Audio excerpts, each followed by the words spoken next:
वो हर समय जवान रहता है, और चूंकि जवान रहता है इसलिए बूढ़े शरीर को छोड़कर फिर नया शरीर धारण करता हूँ मेरी इच्छा से, क्योंकि मेरे में वो जवानी है, मेरे में वो ऊर्जा है, मेरे में वो एनर्जी है, मेरे में वो चेतना है। गाड़ी पुरानी हो गई, रुक रही है, बार बार डिस्कार्ड। फोन किया, पोर्शे शोरूम को बोला एक गाड़ी भेजो, उसको बोला दूसरी गाड़ी भेजो, इसको ले जाओ। फिर लोग टो करके ले जाते हैं उसको। वो जो 4 कंधों में जाता है वो टोइंग होता है। वो हमने तो छोड़ दिया उसको, छोड़ने के कारण ट्रैफिक जाम हो रहा है तो टो करके ले जाते हैं वो। अभी गुरु पूर्णिमा में आप जितने भी लोग थे, आपने ध्यान दिया होगा हमारा नाटक कितना अच्छा था। और हर नाटक का किरदार, रेणु जी यहाँ बैठी है, सास का रोल किया, इतना अच्छा किया। सरिता गुप्ता बहू है, उसने तो बहू का ही रोल किया लेकिन जैसी है वैसी नहीं, और किसी बहू का रोल किया। एक रोल बहुत जबरदस्त था। किसका? नौकरानी का, एकदम सही कहा।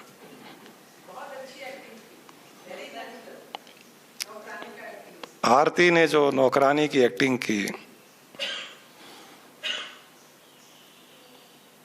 वो किस लिए अच्छी की, उसमें हमें क्या लेसन मिलता है ये बताइए। आज मेरा बात करने का ज्यादा मूड नहीं है, आप बताइए। नहीं, उसने नौकरानी का रोल उस नाटक में अदा किया था और 100% परफेक्शन। दूसरों ने भी 100% ही दिया अपना, कोई डाउट नहीं है। ये सास तो ऐसी सास थी सभी सासों को उसमें अपना स्वरूप दिख गया और मुझे पता है इस सास के बदलने के बाद कई सासों को लगा कि ये बदलाव जो इस रेणु सास में आया है वो हमें भी आना चाहिए। कई लोगों को लगा उस दिन।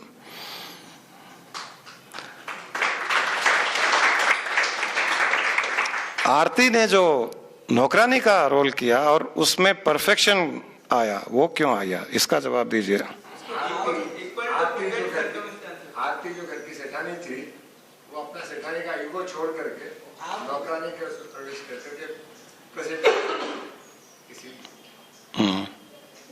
थोड़ा उसमें और मॉडिफाई करेंगे। और कोई? आप उस दिन नहीं थे वहां पर? आप थे क्या? गुरु पूर्णिमा के दिन थे आप? ओके, ठीक है। और कोई ऐड करना चाहता है, डिलीट करना चाहता है, मॉडिफाई करना चाहता है, डेंटिंग करना चाहता है, रीपेंटिंग करना चाहता है? आज हम लंबी चौड़ी गाड़ी में ही बैठे हैं तो सब मैकेनिक बन गए।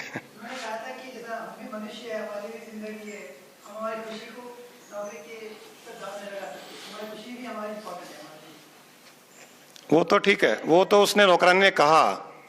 आरती ने नौकरानी का रोल 100% नौकरानी की तरह किस प्रकार उसने अदा किया।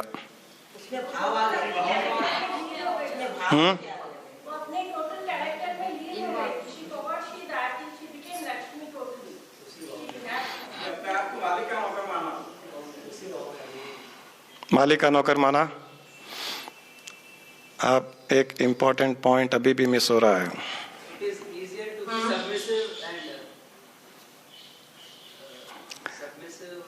Yeah, that is okay from attitudinal aspect. एक बहुत ही important aspect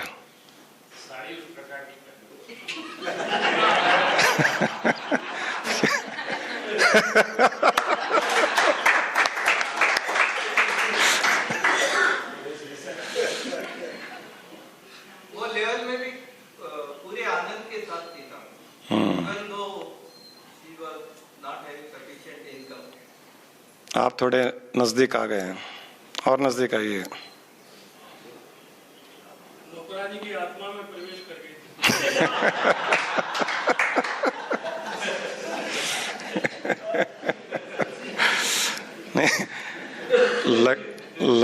लक्ष्मी की आत्मा उसमें प्रवेश कर गई थी। लक्ष्मी आराम से सो रही थी कहीं।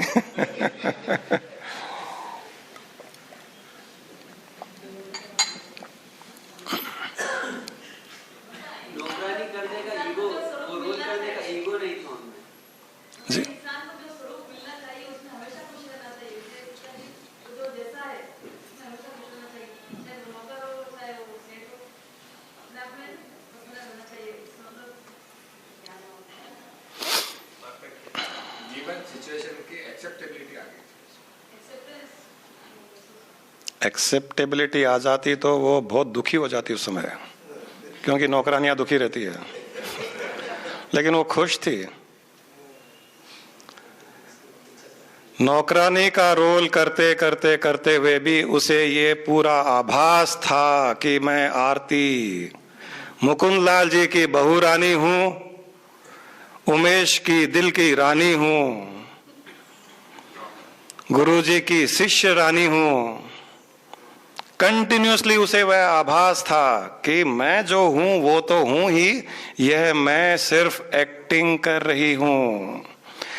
उस कि मैं तो जो आरती हूं वो ही हूं, ये सिर्फ एक्टिंग कर रही हूं, इसलिए एक्टिंग में परफेक्शन आ गया था। उसी प्रकार जब हम संसार में रहते हैं और आप हर समय यह आभास रखोगे कि मैं वह चेतन स्वरूप आत्मा सृष्टि का मालिक हूं उसके अंदर, और यह सिर्फ मुझे एक रोल दिया गया है, मैं एक्टिंग कर रहा हूं या कर रही हूं, उसी प्रकार का परफेक्शन आ जाएगा। परफेक्शन आते हुए भी कोई दुख दर्द कष्ट कुछ नहीं होगा। आरती को नौकरानी का कोई दुख दर्द कष्ट नहीं हुआ था। वो नाटक करते हुए भी अंदर से आरती की मस्ती में थी। इसी प्रकार हम मनुष्य का एक्टिंग करते हुए उस ब्रह्म की मस्ती में रह सकते हैं। ये बहुत इंपॉर्टेंट है। और अगर वही नाटक, अब कल्पना कीजिए कि 15-20 मिनट का नहीं होता, 2-4 घंटे का होता, 2-4 दिन का होता, या 20-25 साल का हो नाटक हमने आरती को दिया होता, करती, लेकिन कुछ दिन के बाद में मैं आरती हूं, मैं मुकुंद लाल जी की बहू रानी हूं, भूल जाती मैं नौकरानी हूं। वो उसमें अंदर आ जाता और वो नौकरानी के ही दुख दर्द को अनुभव करती जो हम कर रहे हैं।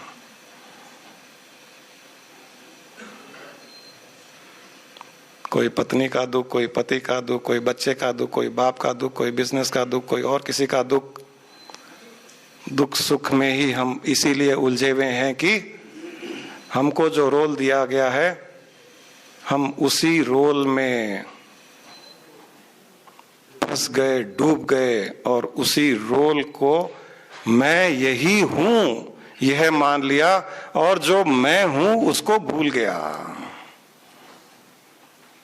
जो मुझे जो रोल दिया गया है, सिर्फ इस संसार में जाओ, 50-100 साल तक ये रोल तुम अदा करो, फिर वापस आ जाओ, ऐसा कह करके भेजा था। मुकुंद लाल जी ने, उमेश ने आरती को ऐसे ही भेजा था, जाओ आरती जाओ, नौकरानी का रोल करो, फिर आ जाना 20 मिनट के बाद में। उसे पता है कि मैं 20 मिनट के लिए इस मंच पर हूं, बाकी तो मैं वही हूं, वही मेरा राजमहल, वही लंबी गाड़ी, वही पति, वही सब कुछ। उसे आभास है उस चीज का। जिस किसी को यह आभास सारे जीवन रहेगा, उसे पता है मैं शुद्ध धाम से आया हूं, यहां नाटक करने आया हूं, नाटक करने के पश्चात मेरे धाम को वापस जाऊंगा। किस प्रकार का दुख, कौन सा कष्ट, कौन किसको परेशान कर सकता है?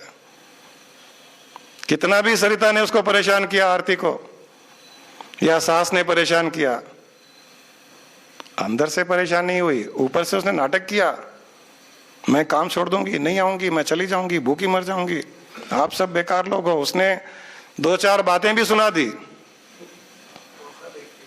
मौका देखकर जो नॉर्मल कोर्स में नहीं सुना सकती थी मौका देखकर। यही मौका हमको भी बार बार देख करके सुनाना और सुनना चाहिए बस।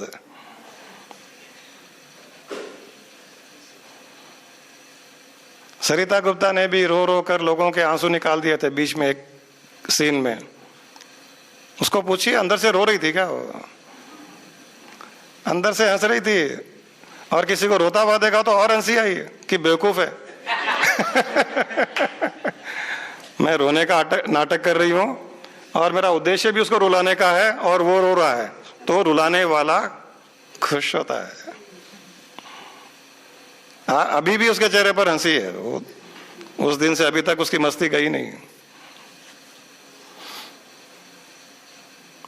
यह है संसार, यहां हमें यही लेसन मिलता है।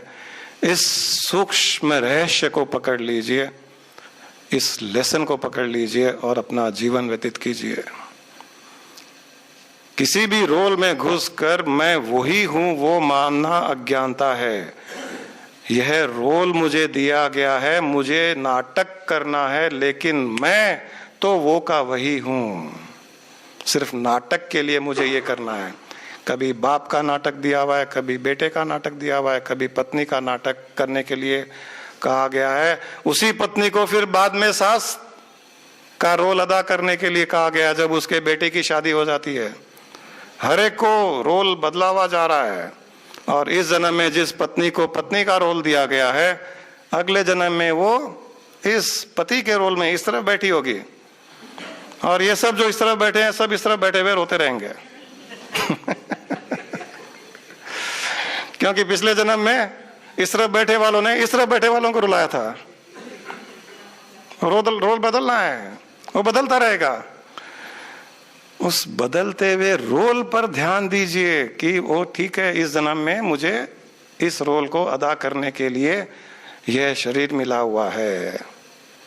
रोल परफेक्ट होगा और आप उस रोल में उलझोगे नहीं, उस पात्र में उलझोगे नहीं। पात्र का रोल 100% अदा होगा। इसी को जो मैंने परसों कहा था, भगवान कृष्ण ने गीता में कहा था, योगस्थ है कुरु कर्माणि, योग है कर्म कौशलम। इस प्रकार का अपनी आत्मा परमात्मा ब्रह्म के साथ योग रख करके जो जीवन व्यतीत करता है, उसके कर्मों में स्वतः ही कौशलता आ जाती है। जब जब जिस चीज का रोल अदा करना पड़ता है, तब तब वो रोल परफेक्शन के साथ अदा करता है। कहीं किसी की मृत्यु हो गई, वहां जाएगा, रोएगा, उठाना में जाएगा, 2-4 अच्छी बातें करेगा। कोई पैदा हो गया, वहां जाके डांस करेगा। शादी में जाएगा तो मस्ती करेगा, डिस्को पब में जाएगा तो वहां डांस करेगा। सब कुछ करते हुए भी अंतर में उसे पता है कोई दुख नहीं, कोई सुख नहीं, हर क्षण आनंद में मेरा स्वरूप वह है। इस प्रकार जीवन व्यतीत करेगा।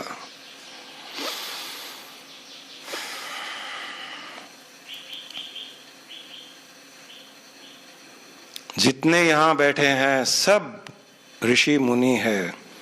किसी न किसी जन्म में ऋषि मुनि थे, और थे इसलिए यहां बैठे हुए हैं।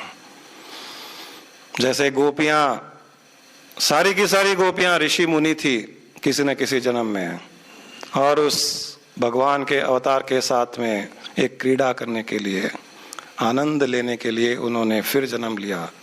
इसी प्रकार यहाँ सारे ऋषि मुनि अगर नहीं होते तो इस आत्मा परमात्मा की बात सुनने के लिए यहाँ नहीं आते। कोई नहीं आ सकता। किसी जन्म में अगर ऋषि नहीं था, यहाँ पर नहीं आ सकता। वो नहीं आ सकता था, इतना उस आत्मा परमात्मा के भाव में डूब भी नहीं सकता था वो। आप लोग इस प्रकार उसमें डूब गए क्योंकि उसमें पहले डूबे हुए थे। कुछ समय के लिए बाहर, कुछ समय के मतलब वो कुछ समय कई जन्म बीत गए होंगे दूसरे संसारिक कार्यों में उलझे रहने के कारण, फिर वापस कोई तैराने वाला डुबाने वाला मिल गया तो फिर आ गए वापस अपने ऋषि मुनि भाव में। और इस संसार से जाने के पहले ही सब अपने उस ऋषि पद को प्राप्त हो जाएंगे। आज के लिए काफी, नहीं तो ज्यादा भारी हो जाएगा, फिर सिर फट जाएगा। तो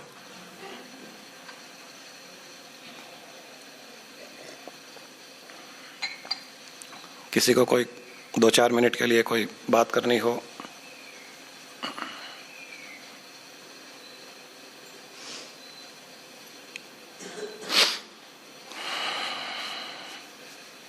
आज का लेसन मिला आपको सबको? स्ट्राइक हुआ? समझ में आया? नहीं आया तो कृपया पूछ लीजिए। शंका को लेकर के यहां से मत जाइए, शंका का समाधान कर लीजिए। शंका का समाधान होते ही हम समाधि में चले जाते हैं। समाधि का अर्थ है समाधान। जिसका समाधान हो गया वो समाधि में स्थित हो गया। इससे बढ़कर और कोई समाधि नहीं है। आपको तो यहाँ एयर कंडीशनड हॉल में ही समाधि मिल रही है। कुछ बदनसीबों को पहाड़ों में, जंगलों में, गुफाओं में जाकर के 50-50 साल साधना करनी पड़ी उस समाधि का अनुभव करने के लिए। हमें तो यहीं उस समाधि का अनुभव हो रहा है। आप लोगों की मुक्ति ऐसे ही एयर कंडीशनड हॉल में BMW गाड़ी में बैठे ही होने वाली है।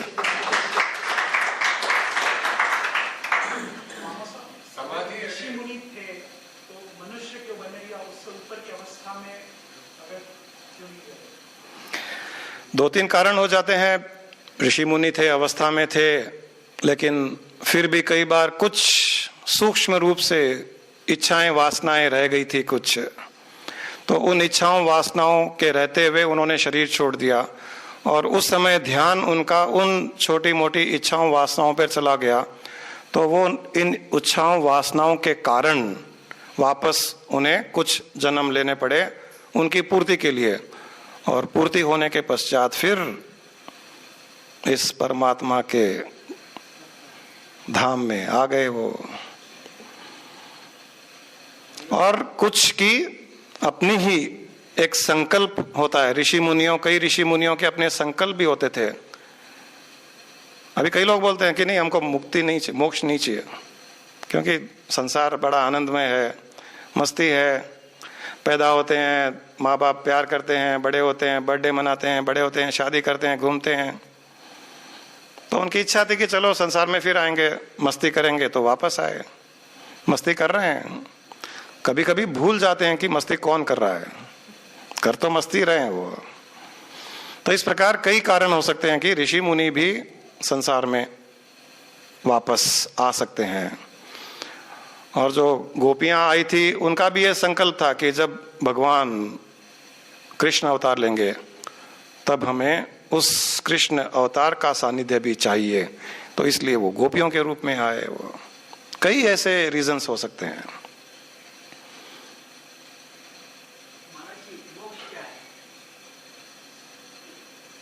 अभी आपने जो अनुभव किया वही है।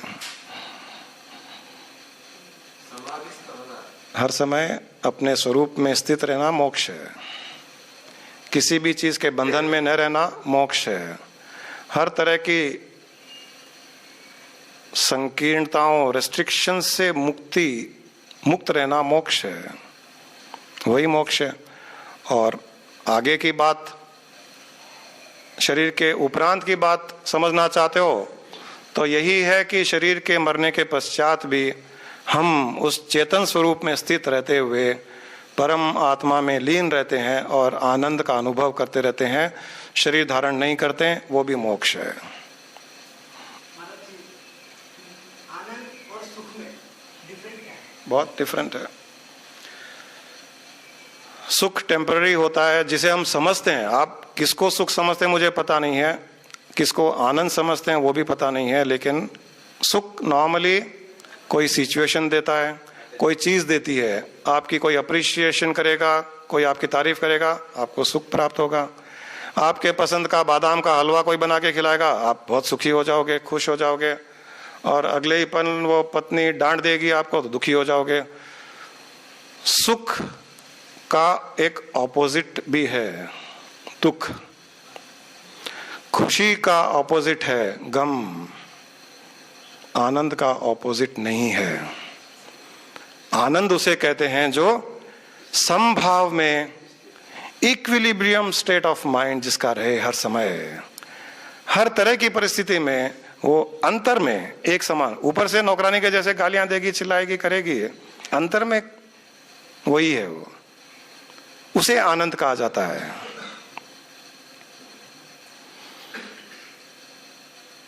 और कई बार जो आनंद की अनुभूति हमें होती है, हम सोचते हैं कि आज बहुत आनंद आया, वो रियल में आनंद नहीं है, वो बहुत अच्छे सुख का आभास है।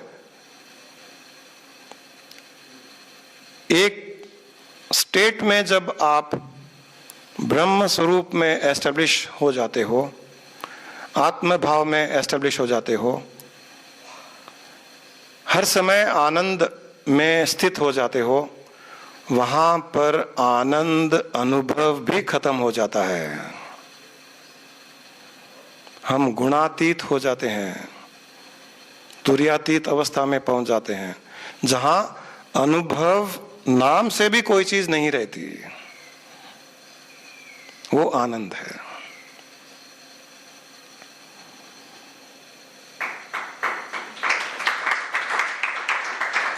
तो कभी कोई आनंद का अनुभव न भी हो,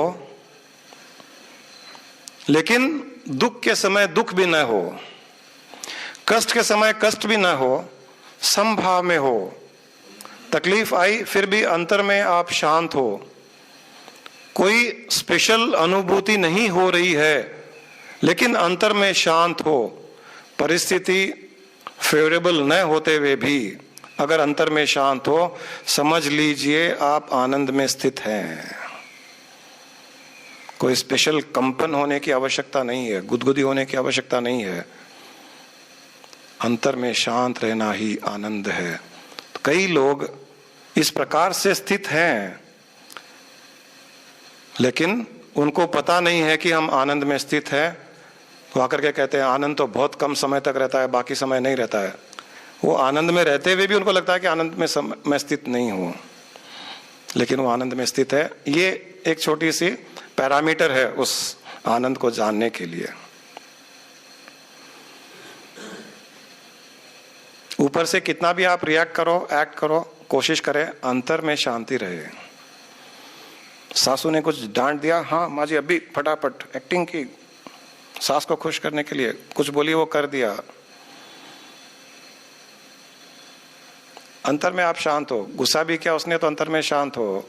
बाप ने डांट दिया, अंतर में शांत हो, लेकिन मुंह छोटा सा बना लिया, क्योंकि मुंह छोटा नहीं बनाओगे तो बाप को गुस्सा आएगा। और मैं डांट रहा हूं और ये मुस्कुरा रहा है। मेरे साथ में कई बार प्रॉब्लम हो गई, तो मैंने उनको बोला तुम ऐसे मत करा करो, थोड़ी एक्टिंग सीख जाओ।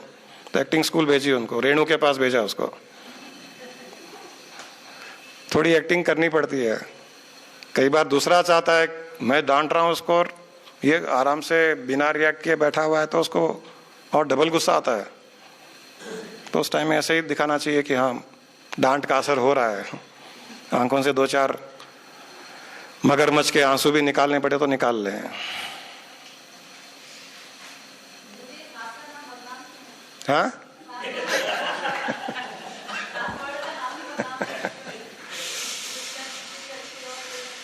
नहीं, बहुत सी सांसें बहुत अच्छी होती है।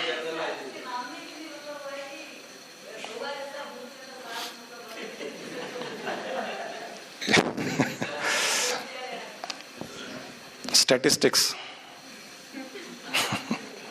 लोगों ने स्टैटिस्टिक्स जब बनाया तब उन्हें पता चला कि जनरली सास बहू में अनबन, जनरली जो परसेंटेज बोलते हैं ना, जैसे बोलते हैं कि इंडिया में 70% लोग गांवों में रहते हैं, रूरल एरिया में रहते हैं। हम शहर में रहते हुए बोलेंगे कि ये इसने ऐसे कैसे बोलता है कि अब वहाँ जो यूएस में होते हैं या अमेरिका में या इंग्लैंड में लोग बोलते हैं कि इंडियन सब गांव वाले होते हैं। किस लिए? वहाँ स्टैटिस्टिक्स दिखाया गया था कि 70% गांव में रहते हैं, तो वो बोलते हैं इंडियन सब गांव वाले होते हैं। हम गांव वाले थोड़ी है, लेकिन वो स्टैटिस्टिक्स है तो उसका मतलब नहीं है कि सभी गांव में रहते हैं, 30% शहर में भी रहते हैं। तो 70% सांसें होगी ऐसी मुझे पता नहीं है। मैंने जितने सांसों से संपर्क हुआ वो तो सब अच्छी मिली मुझे, ऋषि मुनि दिखते हैं मुझे तो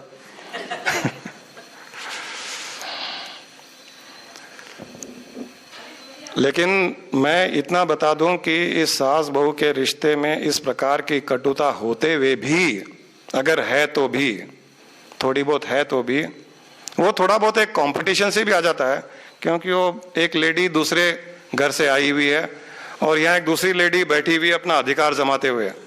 तो कंपटीशन के कारण थोड़ी सास बहू में एक नेचुरल टेंडेंसी है खिटपिट होने की। ये सोचती है इस घर के बेटे की वाइफ हूं मैं, वो सोचती है इस घर के मालिक की वाइफ हूं। तो दो पत्नियों में झगड़ा होता है। सास बहू तो वो एक रिश्ते से बन गए हैं। इस प्रकार किसी में भी हो सकता है। बिजनेस में लोग कंपटीशन करते हैं तो रोज खिटपिट होती है। उसका नाम हमने सास बहू नहीं दिया, फर्क इतना ही है। ऐसा नहीं है कि ये लोग खिटपिट नहीं करते हैं। जितनी सास बहू से होती है उससे 10 गुना ज्यादा खिटपिट अपने कॉम्पिटिटर से करते हैं सब लोग। तो वहां पर वो एक फ्रिक्शन क्रिएट होता है, क्योंकि दो अलग अलग जगह से दो औरतें आई हुई है जिनको 24 घंटे साथ में रहना पड़ता है। लेकिन इसके बाद भी मैं उन सब औरतों को दिल की गहराई से प्रणाम करता हूं कि इसके बावजूद भी वो जिंदगी भर उस सास बहू का रिश्ता बनाए रखती है, साथ में भी रहती है। एक भी आदमी को कहिए कि 10 दिन अपनी सास के साथ रह के दिखाए, 24 घंटे अपनी सास के साथ रह के दिखाए, या तो वो पागल हो जाएगा या सास सुसाइड कर लेगी। और यहां पर जिंदगी काट लेती है एक औरत, 50 साल काट लेती है सास के साथ, फिर भी आदमी उसकी कंप्लेन करता रहता है औरत की, तुमको ये नहीं आता, तुमको वो नहीं आता, तुम रिलेशनशिप नहीं बनाना जानती। अरे भाई साहब, आप बना के दिखा दो, मैं फॉलो करूंगी। एक भेज दीजिए, वो जो कौन सा प्रोग्राम, वो बिग बॉस जैसा प्रोग्राम होता है ना, एक सास को और उसके जमाई को भेज दीजिए वहां पर। 15-20 दिन रहेंगे ना, 15-20 एपिसोड में नतीजा निकल जाएगा। फिर जब वह आएगा तो एनलाइटेंड होके आएगा सब औरतों से रिक्वेस्ट है, वो बहुत प्रेम करेगा आपको आने के बाद में, आपको प्रणाम करेगा कि तुम इस प्रकार अपनी सास से कैसे रहती थी। ज्ञान पूर्ण ज्ञानी बनकर आएगा वो। कोशिश कर लीजिएगा अगली बार, सब एप्लीकेशन भेज दीजिए वहां बिग बॉस में।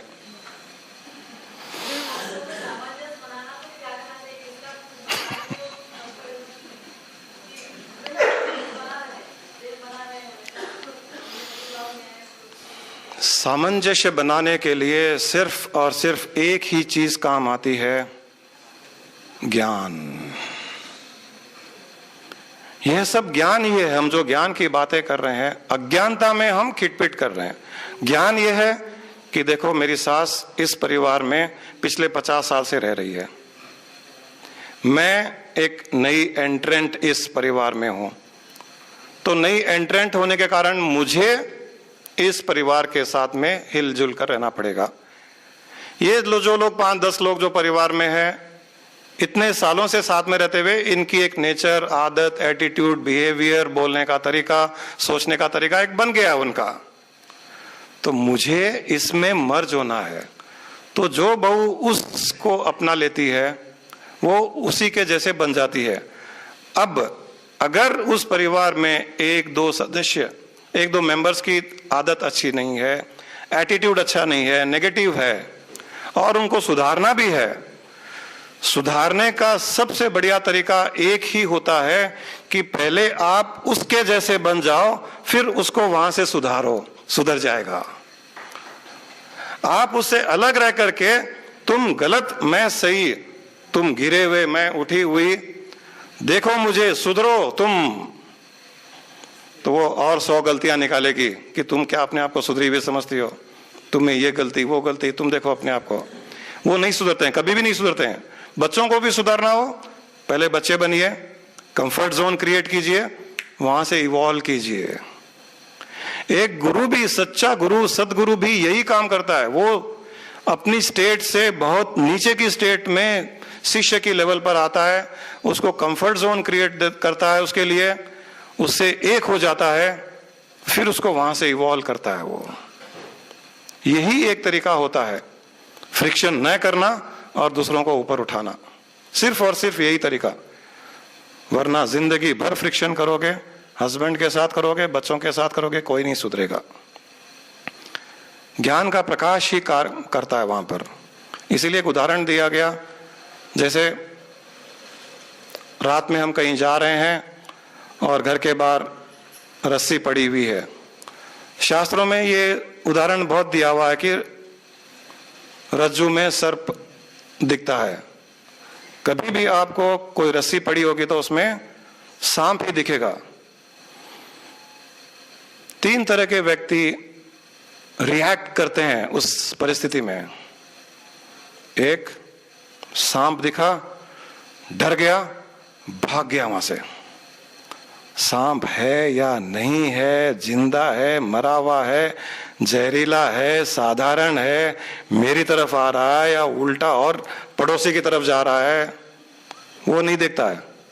सांप दिखा, डर गया, भाग गया। ये व्यक्ति हर किसी चीज से डरने वाला होता है। दूसरा व्यक्ति, रस्सी दिखी, उसमें सांप दिखा, फटाफट पास में गया, एक लकड़ी उठाई और पट पट पट पट पट सांप को मारना शुरू कर दिया।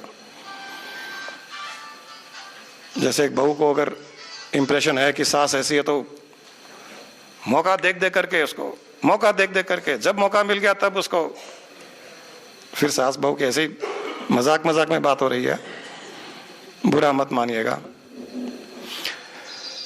कहने का अर्थ है कि वो लोग फिर ध्यान नहीं देते हैं कि ये जिंदा है, मरा हुआ है, सांप है और कोई चीज है, लेकिन डर के मारे वो रिएक्ट करते हैं इमीडिएटली। ऐसे ही कई लोग जीवन की परिस्थितियों में रिएक्ट करते हैं, इमीडिएटली डर करके जो मन में आया उल्टा सीधा उसके प्रति, वो उस सिचुएशन के प्रति रिएक्ट करते हैं। बाद में उनको भी पता चलता है कि हमने जितना रिएक्शन किया उसकी जरूरत नहीं थी, इस सिचुएशन में इतना अधिक रिएक्शन करने की आवश्यकता नहीं थी। बाद में कई लोगों को पता चलता है। और तीसरा व्यक्ति, जैसे उसको रस्सी दिखी, वहां सांप दिखा, अंदर से जेब से टॉर्च निकाला, लाइट लगाई उसके ऊपर। 80% टाइम आपको पता चलेगा कि सांप नहीं, रस्सी है। तो डर की आवश्यकता ही नहीं, रिएक्शन की आवश्यकता नहीं, भागने की जरूरत नहीं। 20% अगर सांप है भी तो देखेगा जिंदा है या मरा हुआ है, मेरी तरफ आ रहा है या और किसी तरफ जा रहा है, या जैसे ही टॉर्च की लाइट दिखाएगा सांप डर करके आपसे दूर चला जाएगा। इसी प्रकार जीवन की परिस्थिति में ज्ञान के प्रकाश की लाइट आप जब डालोगे, स्वतः ही परिस्थिति प्रतिकूल होते हुए भी अनुकूल हो जाएगी। सास नहीं रहेगी, आपकी दोस्त बन जाएगी, मित्र बन जाएगी, बहन बन जाएगी, मां बन जाएगी।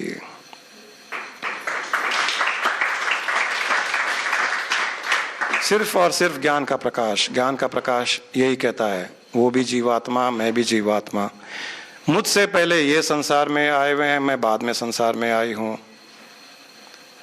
इनका कुछ अधिकार है, उसे अधिकार जताने दीजिए।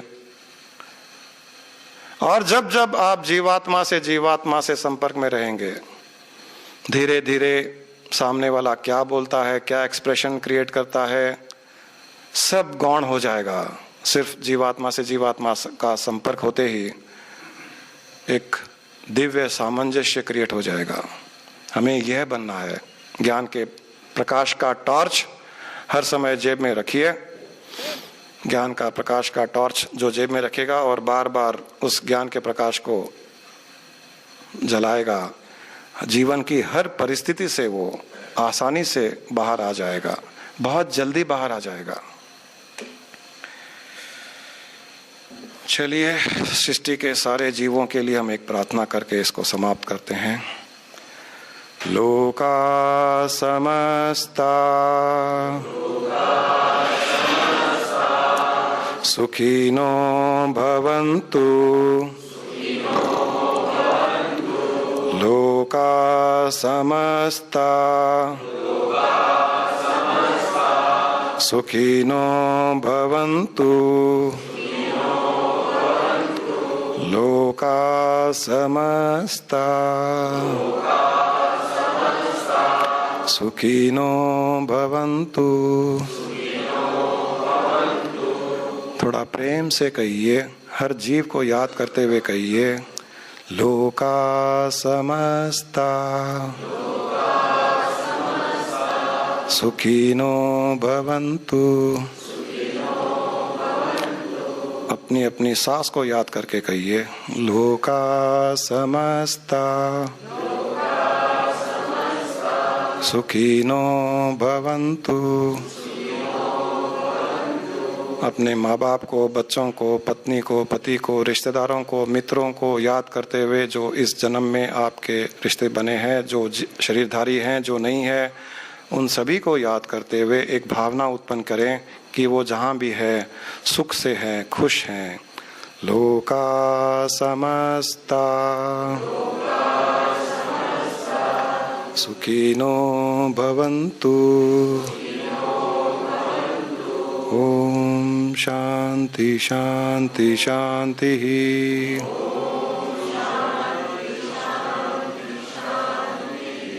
ओम शांति शांति शांति।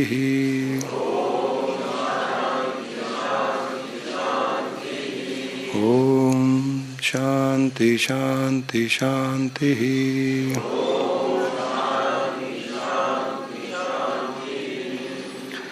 हरिओम। ओम तत्सत। आप सब ऋषि मुनि को मेरा प्रणाम। याद रखिए, आप यहाँ पर नाटक करने आए हैं, अपना रोल अदा कीजिए और नाटक करते हुए अपने उस स्वरूप में हर समय स्थित रहिए। बहुत बहुत धन्यवाद।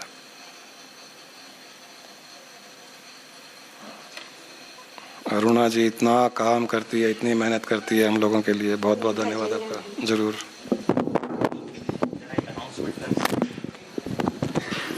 सभी से रिक्वेस्ट है वॉलंटियर से कि वो ठहर जाएं।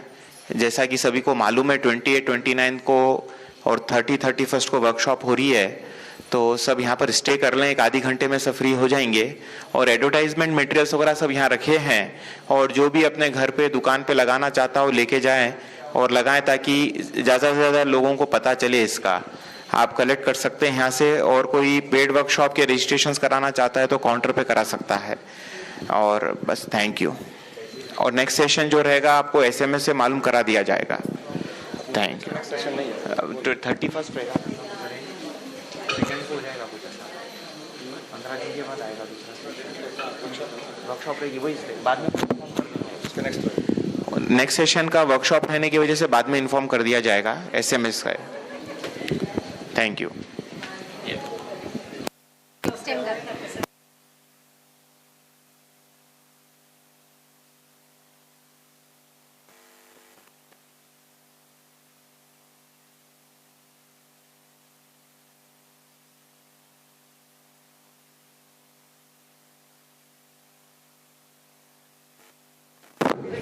टेन कमांड्स के भी रखे गए ब्रोचर्स, वो भी लेके चले जाएं।